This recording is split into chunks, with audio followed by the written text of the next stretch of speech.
Bonjour et bienvenue chez DigiSchool. Je suis Vanessa Brossard, votre professeure d'histoire-géographie et aujourd'hui nous allons travailler un chapitre de géographie en seconde sur les espaces exposés aux risques majeurs en parlant plus particulièrement d'une étude de cas, les Caraïbes.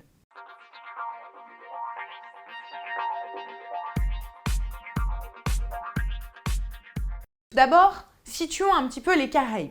Les Caraïbes, ce sont ces petites îles qui sont situées sur la mer des Caraïbes, qui sont au sud des États-Unis et au nord de l'Amérique latine. Cet espace est soumis à de nombreux risques.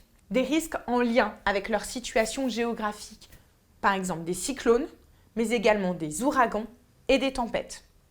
Il y a également des risques en lien avec la situation en fonction des plaques tectoniques, les séismes ou les volcans. Les conséquences de ces risques sont multiples. D'une part, des dégâts matériels, notamment du fait de l'existence de bidonvilles.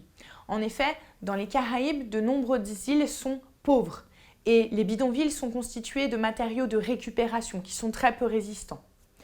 Mais également des conséquences humaines avec de nombreux morts, mais également de nombreux blessés. Il existe cependant des inégalités face aux conséquences de ces risques. En effet, certaines régions sont plus exposées aux risques que d'autres, et puis d'autre part, certaines régions ont des conséquences plus dévastatrices que d'autres. Prenons un exemple, celui de l'ouragan Sandy. Celui-ci a eu lieu en 2012 dans les Caraïbes et a eu des effets dévastateurs en Haïti, que ce soit sur les matériaux, sur les infrastructures, mais également sur les populations avec de nombreux morts et de nombreux blessés. Mais pourtant, peu de dégâts dans d'autres espaces de la Caraïbe, comme en Jamaïque, à Cuba ou aux Bahamas. Pour éviter que les risques n'aient de graves conséquences, plusieurs éléments sont pris en compte pour prévenir. D'une part, les populations sont informées avec des campagnes de sensibilisation, que ce soit par affiches, par la télévision, la radio, etc.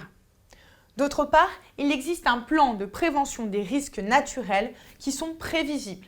Un plan spécialisé d'urgence cyclone, mais également un plan séisme Antilles.